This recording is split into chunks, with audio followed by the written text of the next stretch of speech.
Right, let's get things moving here. We've got a gym to conquer, and it probably has taken far too long for me to get around to it. So apparently, we're gonna be doing some more grinding before doing so. I was kinda hoping that after my little break from the game, that we'd get to the gym next, considering how things were when I got temporarily sick of what we had to deal with in Pokemon. But I suppose I wanted all our team to be level 14 before moving on. I already got nearly embarrassed going against Faulkner in this game, and he's an especially underwhelming first gym in the franchise. I'd rather avoid having any kind of stumbling moment fighting against the Bug Gym in the same damn game. Especially since the gym after them is a notoriously brutal one to get through. And since I don't think we can catch any fighting types in the wild before that match, there's not a chance in hell we're gonna have an easy time just sweeping through her when we get there. I'm just not looking forward to running into that Miltank. But there's a gym between us and that one. We can save our worrying for when we actually reach her town.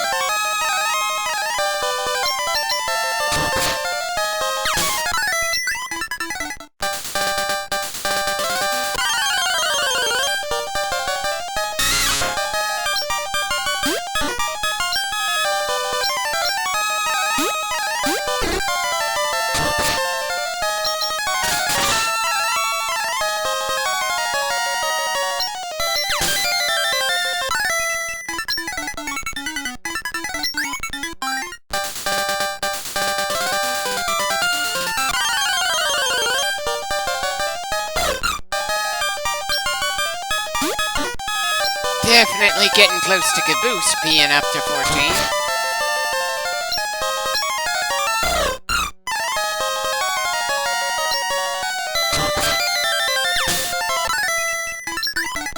Just one small bit away from leveling up. Annoying. Still very close to done with Caboose. And then there's just Gramash, who's not at level 14 now.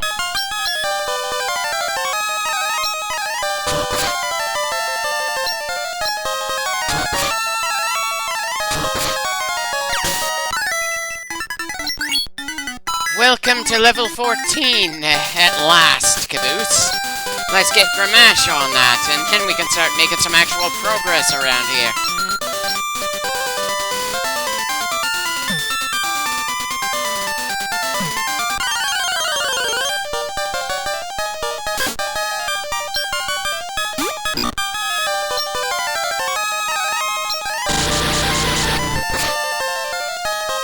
Not quite a one-hit against Rattata, but still pretty close to one.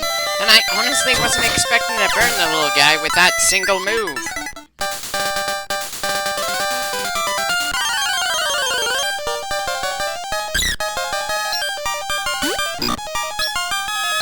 Well, at least Ember is gonna be a one-hit for this guy. The sooner we're done with grinding, the better. Especially considering the amount we've done for this game so far. Though I'm pretty sure there's gonna be even more grinding to do later on in the game.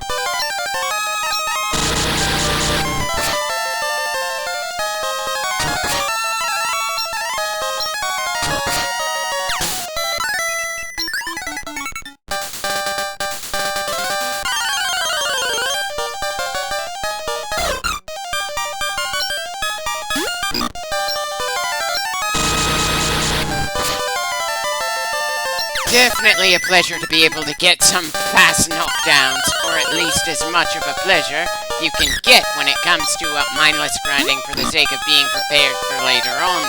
Regardless, seeing grinding isn't something to really enjoy, even if it's something I'm pretty willing to do when I've got the controller in my hands. It can be quite relaxing to do after an especially rough time at work or something. But when I'm working on the commentary of a game after the fact, it's harder to be in any way interested in going through some of the emptier moments in a given game.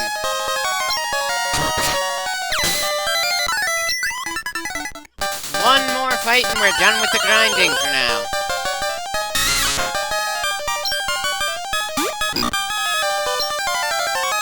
Probably should have been able to take him down with Ember instead of sending in Venus for the job. But hey, Venus isn't all that good against bug types when she has just a grass move and Constrict for offense. so may as well let her gain some experience before we enter the bug-infested gym.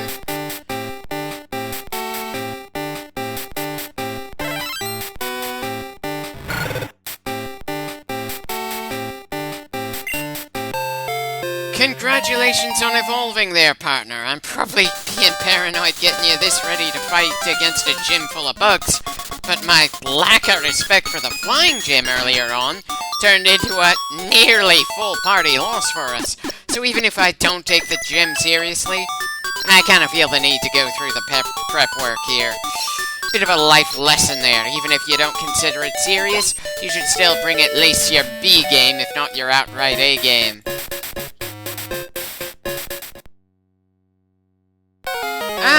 Well, hello there, Axel. Yeah, and they're the only crime team that shows up in more than one generation, as far as I know. Well, as excuses for him to attack us go, this is better than Gary's bullshit of attacking us for the sake of just attacking us. He's got some legitimate issues with Team Rocket, and he finds it absolute bullshit that we could take them on. He shouldn't, considering we beat him last time we faced him, but to be fair, that was quite a while ago.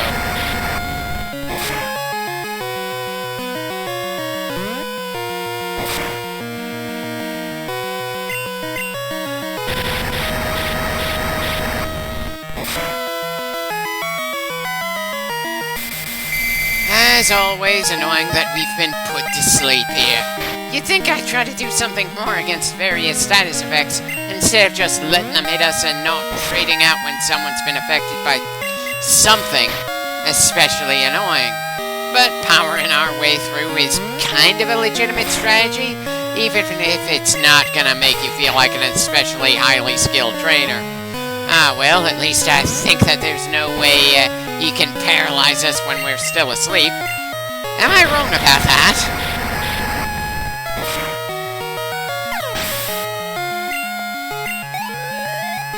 Certainly a good amount of experience compared to what we were seeing while grinding.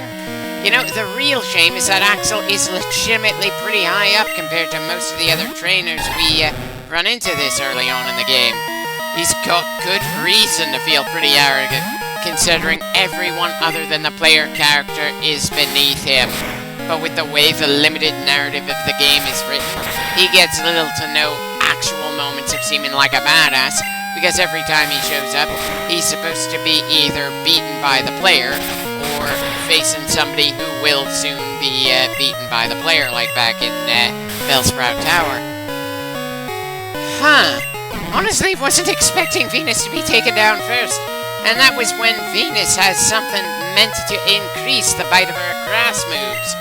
I know Axel had a 2-level advantage over us, but still, grass attacks with a grass item empowering them from a grass-type Pokemon.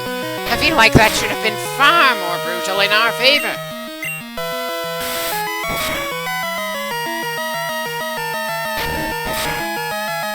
Eesh.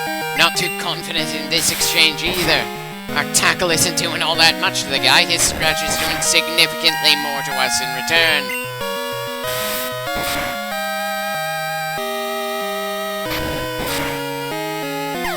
And that puts Caboose on the board. His first victory, and it's against someone with 2 levels above him. Shame that Caboose doesn't have a psychic attack yet. He would have been a decent chance against a Zubat coming X if that was the case, but since I'm pretty sure it has Bite, yeah, not a chance in hell I'm sending Caboose against that. Still, he's gonna have enough chances to add to his score as we keep moving on. Vincent, time to add to your own score to finish off this trainer battle against our rival. I don't remember. Is Dark-type super effective against ghosts? I know it is against Psychic, because if, oh dear God, I'm about to be bitten to, oblivion, am I?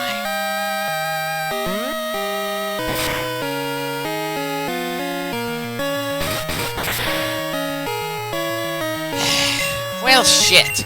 I probably should have seen this coming. Especially since I'm such a big fan of Zubat and Crobat, even if I'm not that big of a fan of Golbat in between them. really deserved it. I was thinking more about Supersonic and Leech Life, and didn't take Bite into account when I unleashed Vincent into this fight, which is ridiculous, since I thought about Bite when I pulled out Caboose. If I somehow got isekai'd into the Pokemon world in my next life, I'm certainly not going to come across as an overpowered bastard due to my knowledge of the games, that's for sure.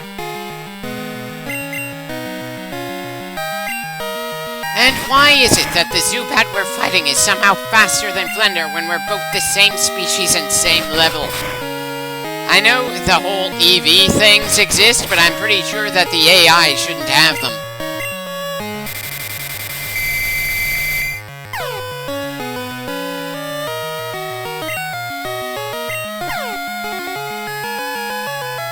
Bloody hell, luck is just not on my side right now.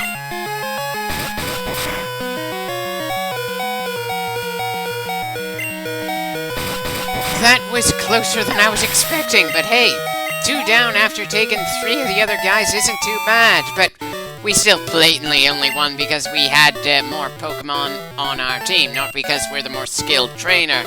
And yet we're going with the bullshit of him claiming he only lost because his Pokemon were weak. All because we want to convey that the rival character for this generation doesn't care about his Pokemon, just their combat abilities, despite the fact that he doesn't collect dozens of them just to stuff them in a box. And somehow, the player character that is encouraged to grab more Pokemon than we can carry, leaving many to rot in a box, is somehow the more caring character. I'm not saying that it's a bad bit of flavor for the rival. It certainly gives the second generation more narrative depth than the first generation, but one of the few bits of storytelling in this rather basic story is suffering from some narrative dissonance here, and when the story has so little going for it, that is a bit rough no matter how you look at it. Anyway, after that warm-up fight, time to go after the gym. It's certainly taken us long enough to get to it, that's for sure.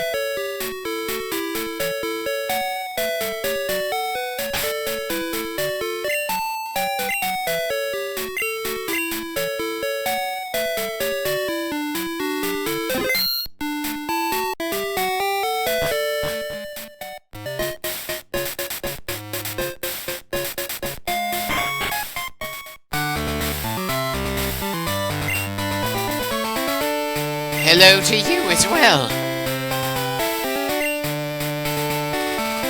I'm not doubting his knowledge of the bug type. I'm sure it's far more extensive than my knowledge of all the other types. It's just that from what I know, they are generally at their strongest at the sort of levels you see at the first gym. Spinarak is kind of an exception, but the other bugs are either at this point one-form creatures, or they fully evolve fairly early on in their lives compared to all other Pokemon types. I'm not trying to disrespect bugs, but the format of the battles we go through doesn't exactly allow them to swarm all over you or something.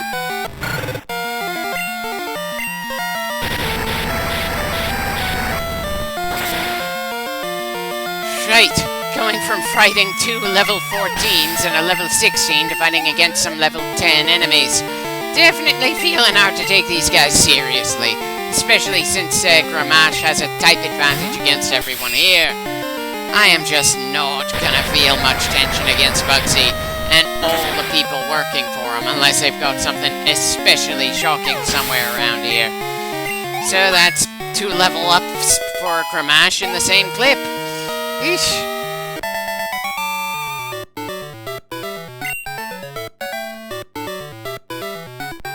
You know, you girls should hold out for when double battles become a thing. I'm sure you'd enjoy being able to launch 2 Pokemon at once with each of you commanding your individual Pokemon instead of having to take turns.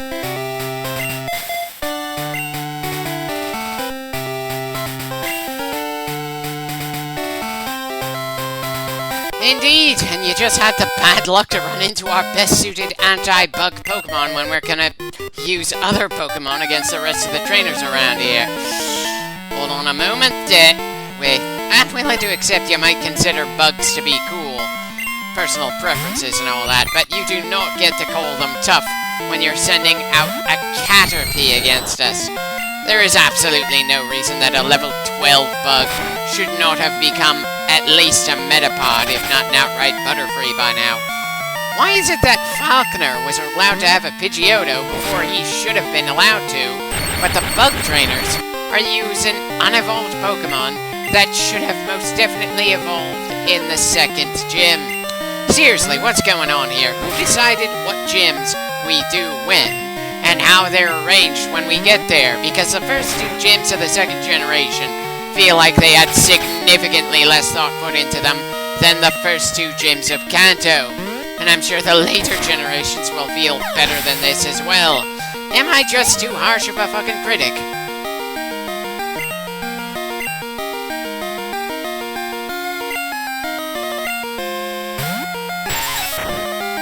I should not be seeing Weedles and Caterpies 22 clips in. Why not Metapods and Kakunas this far in?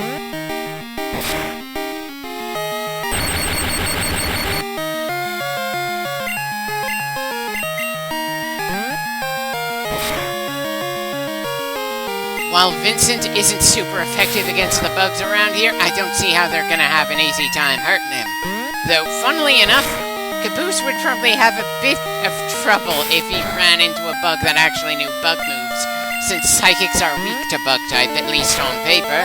Granted, it's not as rough for bugs against Psychics as Ghost types, though some bugs also share Ghastly's secondary poison typing, but there aren't really all that many hard-hitting bug-type moves, and Leech Life isn't something I would ever want to rely on.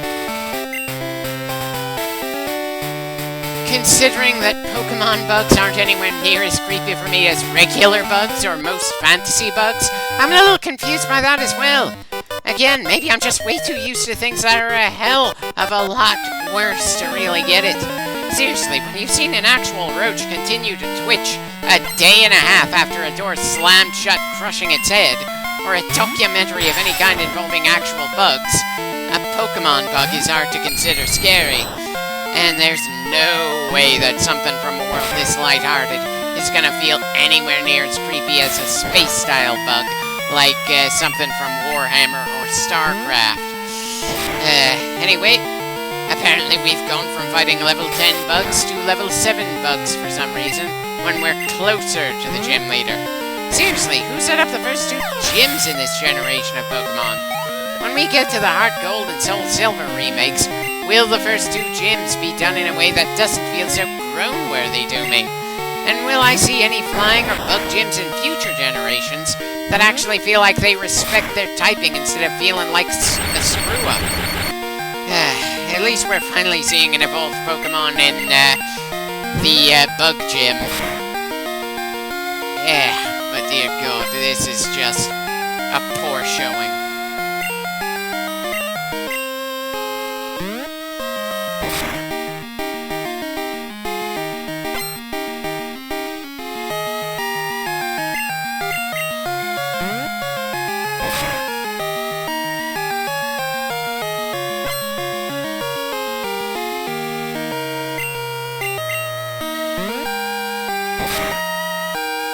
That's another Pokemon down, and Vincent has leveled up.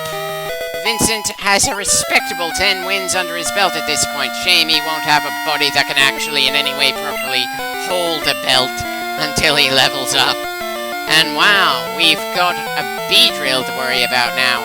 I should not feel so impressed to see a Beedrill when we're this far into the game.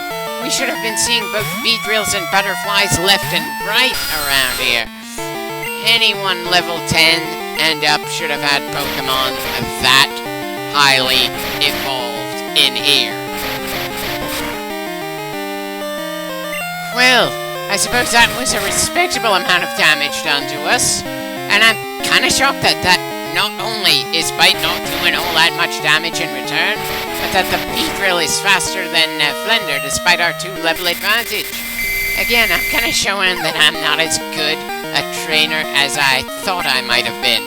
Still, just because I don't always remember type matchups and the stats of the various Pokemon, doesn't mean that I'm an outright pushover. It just means that I'm kind of middling when the story wants me to be an absolute ace.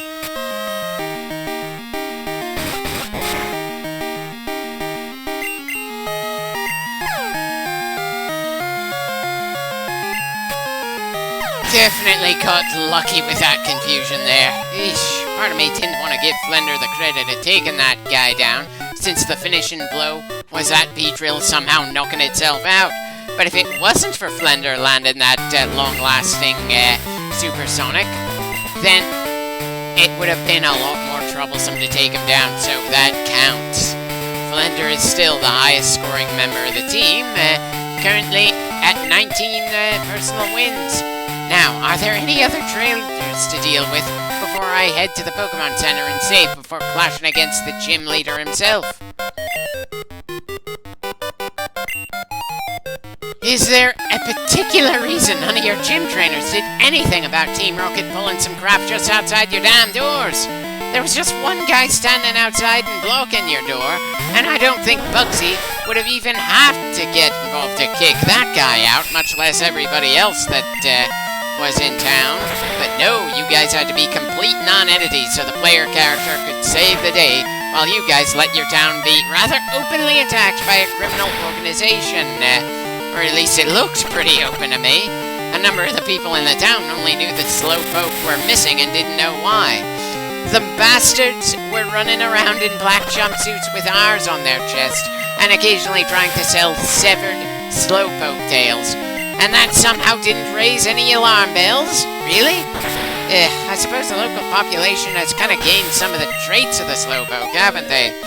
Most of them seem a bit on the derpy side. And now I can't help wondering why the second gym wasn't either a psychic or water type, so the gym would have some link to the Slowpoke well, instead of it being just slapped into the location for the sake of it. Then it's not like the Bellsprout Tower and the Flying Gym had any real connection whatsoever. Great, that's another thing where the first generation got things right. For the first two gyms, the leaders felt like they thematically fit their towns. Will I ever stop unfavorably comparing Johto with Kanto? It really makes me feel like an ass.